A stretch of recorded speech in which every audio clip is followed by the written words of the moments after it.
Hey guys, so today I just finished Girl Online by Zoe Sugg, and I am super excited to talk about it because I have quite a lot to say. So just an overall premise of the book, it is about a girl named Penny Porter who lives in Brighton with her mom, her dad, and her older brother, and she runs a blog called Girl Online where she talks about her life, her embarrassing moments, and her anxiety. She is given the opportunity to go with her mom and her dad to plan a wedding in New York. And she gets to go to New York with her mom, her dad, and her best friend Elliot. So while she is at New York helping her mom plan the wedding, she meets this boy, and his name is Noah, and he's a musician, and they kind of hit it off, and they get to talking, and they start to develop a friendship, which kind of blooms into something more. Alright, so here's the cover, and it is blue with some fairy lights and some Instagram pictures, and there is the spine of the book, and here is the back cover with a little excerpt from the book.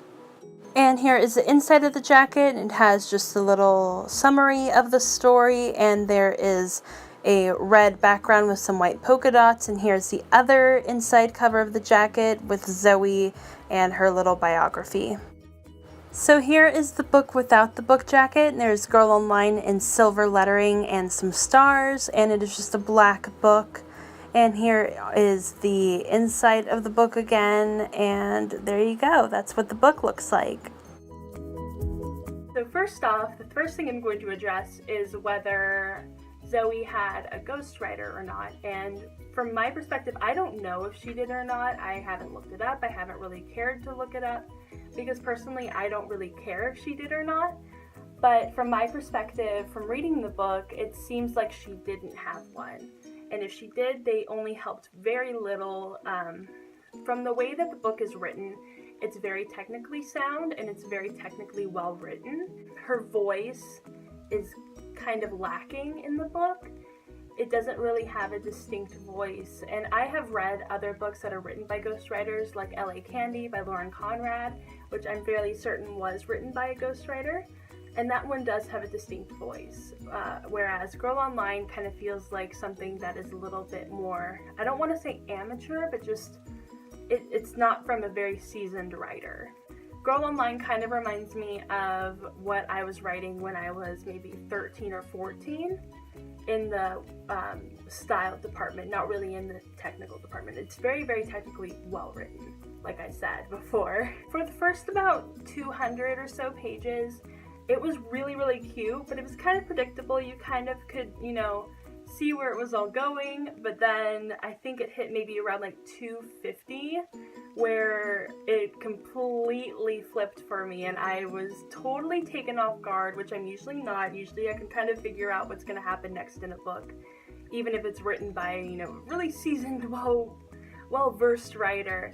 But this one really took me by surprise, and I won't tell you guys what the twist is, but there is a twist kind of further back into the book, and I was really, really pleased with the twist. It brought a little bit more drama.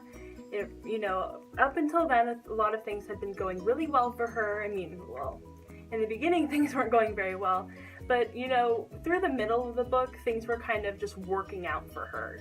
They were just kind of, wow, this is happening, and this is happening, and wow, I'm so lucky, it was kind of like a fanfic, What I likened it to is like a fanfic of my life. Like, this is what I wish my life was like. So in that aspect, it is kind of fanfic-y, but up until once it gets to the twist in the book, I was really, really, really surprised, and kind of more pleasantly surprised, because I really, really did like the twist in the book, and I felt like it really added to the story, and it gave room for the next book, which is going to be Girl on Tour, and I'm super, super excited to read that book. So what I liked about the book was definitely the twist, and definitely how well it was written, and I liked, the inserting of blog posts and Twitter, updates and text messages and things like that. I thought that was really cool. I also thought it was interesting that she ran a blog, because you would have thought that she'd, been a YouTuber, but there are aspects of YouTube in the book that you will see with the twist and how YouTube kind of comes in. But I did love her. I loved her blog. I loved the idea of you know, this girl having a blog and writing about her anxiety, and it did really come up with some really great tips that I thought were both helpful and kind of relevant. I will say that I didn't see Zoe as the main character, which I was glad. The main character was described different enough from Zoe to make me not have to see Zoe as the main character. What I didn't like about the book, I didn't like that some things came really, really easy for Penny. Like, things just came to her. She was kind of the type of character that was the quirky, you know, type of girl that, you know, trips over her feet, but she's super cute and adorable doing it. I would liken her to Zooey Deschanel's character on New Girl. That's kind of how I saw her. And I think that's really great and that's super cute, but I feel like she didn't have enough negative qualities to offset her cute and quirky qualities. I would have liked to see a little more, just some more negative qualities from her. I feel like maybe, you know, in the end of the book, it kind of, you know, brought out her more vindictive side, but other than that, there wasn't really many places for, you know, negative character traits. So I think that would be the biggest downfall of this book. Another thing I didn't like was the lack of voice. I didn't feel like there was a certain, you know, tone in the book that made me, you know, think that, oh, this is very specific to this author, that no one else could have written it like this, and that she is the only one who could have ever, you know, had this sort of tone in her writing. But I think that that's something that comes with seasoned writing, that, you know, you have to write a lot and a lot and a lot of things to finally get that tone in your writing. And so my final conclusion, you know, my ending statement about this all is that I really would recommend it if you like YouTube, and if you are a fan of Zoe, then you will definitely love this book. I think that people kind of are a little too hard on her and a little too, you know, they expect a little too much from this book when they shouldn't really expect much of anything.